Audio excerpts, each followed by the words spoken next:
Semester S இல்லை இந்த வழக்கை அவர் அரசியலாக பார்க்காதீங்க, ரைட், அரசியலாக பார்க்கக்கூடாது.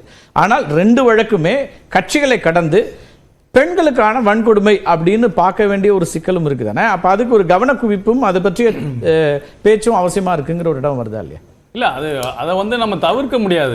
அதாவது அதே நேரத்தில் இதை மிகப்பெரிய அளவில் அரசியலாக்கி இதை பிரச்சனை ஆக்கும் போது இது தேவையில்லாத இன்னொரு பின்விளைவுகளை உண்டாக்கிட கூடாதுன்ற அக்கறை தான் அதுல நிக்குதுன்ற நான் பாக்கிறேன். என்ன பின்விளைவு? அதாவது பெண்கள் கல்லூரிக்கு போவதே பிரச்சனை ஆகக்கூடிய ஒரு நிலைமை, கல்லூரிக்கு உள்ளர எல்லாரும் நடந்துகிட்டு இருக்கு, இதெல்லாம் தடுக்க முடியாது அப்படின்ற மாதிரி ஒரு நிலைமையெல்லாம் வந்துடக்கூடாது.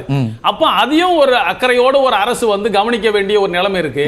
இப்ப இதுல அதிமுக ஆகட்டும் திமுக ஆகட்டும் இவங்க உடனடியாக கைது செய்யறதும், இப்ப அதிமுக அண்ணா நகர் பிரச்சனையில உடனடியாக அதிமுக விட்டு அவரை நீக்குவதும் இதெல்லாம் நடந்துச்சு.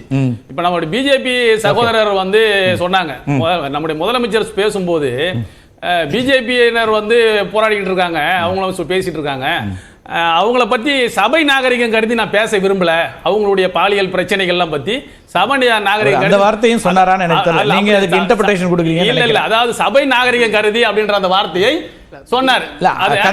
நான் சொல்ல வந்த செய்தி என்னன்னு சொன்னா, பிஜேபி இந்த அளவுக்கு இதுக்கு வரிசை கட்டி நிக்குது, ஹத்ராஸினுடைய விவகாரங்கள்ல என்ன மாதிரி அநியாயம் நடந்து இன்னமும் குற்றவாளிகள் சுதந்திரமாக நடமாடி கொண்டிருக்கிறார்கள் என்பது தானே அங்க உண்மை நிலைமை.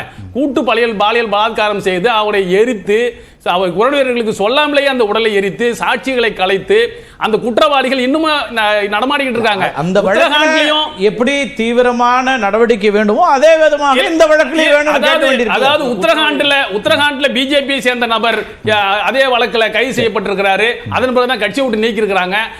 8 வயசு ஆசிபாவை கொன்ற படுகொலை நடத்தின அந்த பாலியல் வன்முறை செய்து படுகொலை நடத்தினவர்களுக்கு ஆதரவாக தேசிய கொடி தூக்கிட்டு அந்த அமைச்சர்களே பாரத் மாதாக்கு ஜெயன் சொல்லிட்டு போனவங்க இவங்க இந்த வழக்கில் எல்லா வழக்குகளிலும் நியாயம் வேண்டும் தான் நம்ம பேச வேண்டியிருக்கு சார். அவங்க எல்லா வழக்குகளையும் சொல்லி இதுல கேட்க கூடாதுன்னு நம்ம சொல்ல முடியும். அதாவது வேற மாநிலங்களில் இல்லாமல் இங்க மட்டுமா, வேற மாநிலங்களில் நீங்க என்ன செய்துட்டு இருக்கீங்க, என்ன மாதிரி குற்றவாளிகளுக்கு ஆதரவாக இருக்கிறீங்கன்றதையும் பேசணும்ல.